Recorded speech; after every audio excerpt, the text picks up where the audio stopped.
isang gulay. Pabili ako nitong pusit. Yung pusit is 70 pesos yung pusit, no? 75 pesos lang yung pusit. Mga besh. Tsaka meron silang mga silog here. Ayan.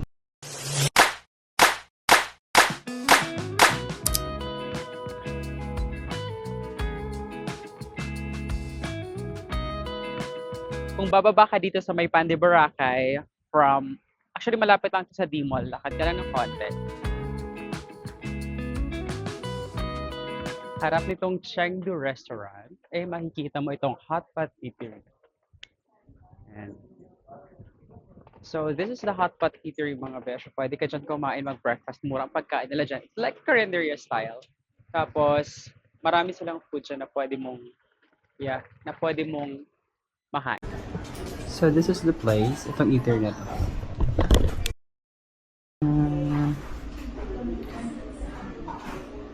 Isang gulay. This one. Yung ampalaya. Magkano yan siya? 50 pesos yung ampalaya.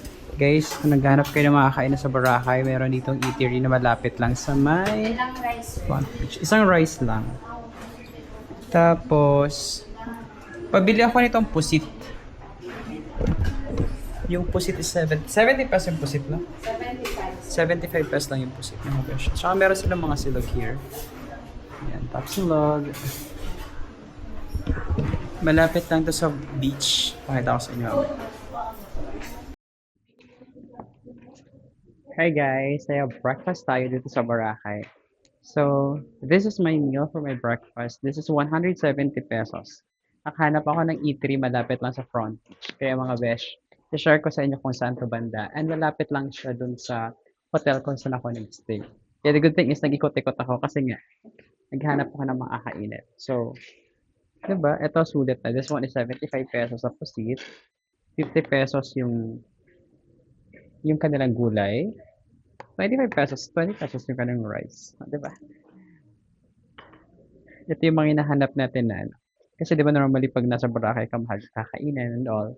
And saan tayo makakahanap ng mga ganito kalendarya na malapit lang sa front beach. Tuturo ko sa kaya dyan, kain muna tayo. Tignan natin yung pusit. Fairness, ha? Masarap. Worth it yung 170 pesos ko. Boracay pa to. At yung place nila, maganda din. Hindi lang siya basta nakapagbenta ng pagkain. Maganda rin yung place nila.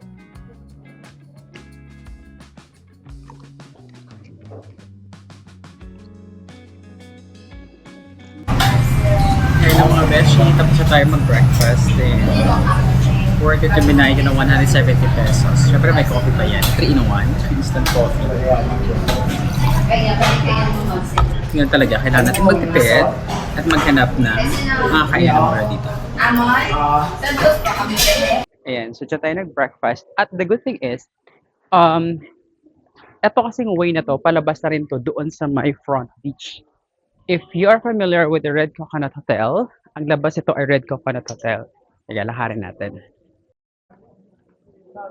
So, konting lakad lang, madadaanan mo itong mga hotel nila dito. Meron tayong, grabe ito. Merong Piccolo Hotel. Basta pag diniretso mo itong road na to palabas, this one is, papunta siya sa may Red Coconut Hotel sa may front beach. So, yun yung dulo niyan, mga beshi. Kaya kung maghahanap ka ng makakainan, pwede mo hanapin yun dito. Ayan, so this one is a Red Coconut Hotel. Tapos pag diniretso pa yan, mga besh, front beach na siya. Yan, merong mini-mart dito. And front beach na. Diba? And malapit lang kasi siya doon.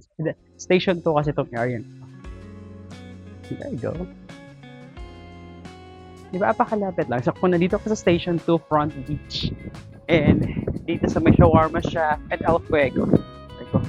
Kung maghahanap ka dito ng mga kainan na karindera, kasi dito actually sa front beach medyo mahal. May kamahalan yung food. So, gagawin mo, hanap ka ng mga kainan doon sa area na yun, karinderya style. Masarap yung pagkain nila, mura. And worth it na rin siya sa budget mo. May vegetarian traveler tayo eh. So, pag nilakad pa to, makikita mo na yung D-Mall. Ayan, nandiyan na yung D-Mall, tsaka yung Epic nandito na rin sa area. Ayan. So sana, puntahan nyo kapag magutom kayo.